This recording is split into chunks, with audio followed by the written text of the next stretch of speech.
Now, let's turn to the comments that Benjamin Netanyahu made overnight, that he rejected this deal from Hamas to release the hostages in return for Palestinian statehood.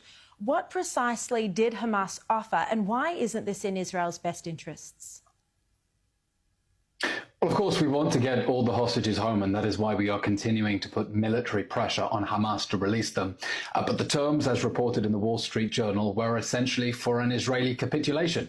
According to that report, Hamas was offering to give back the hostages in exchange for Israel completely withdrawing from Gaza and returning to the lines of October 6th. Now, that would leave Hamas free to perpetrate atrocities like it did on October 7th, which it has spent day and night since then telling us it wants to do again and again.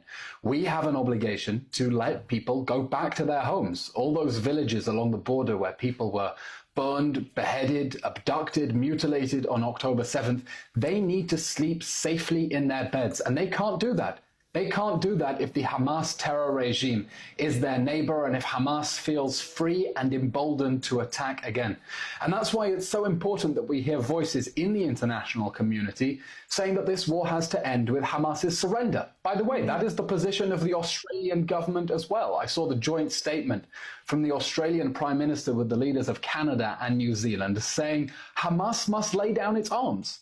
There is no room for Hamas in a post-war Gaza, and that's why the European Parliament also passed a resolution by a very large majority saying there should only be a ceasefire after all the hostages are returned and Hamas is dismantled.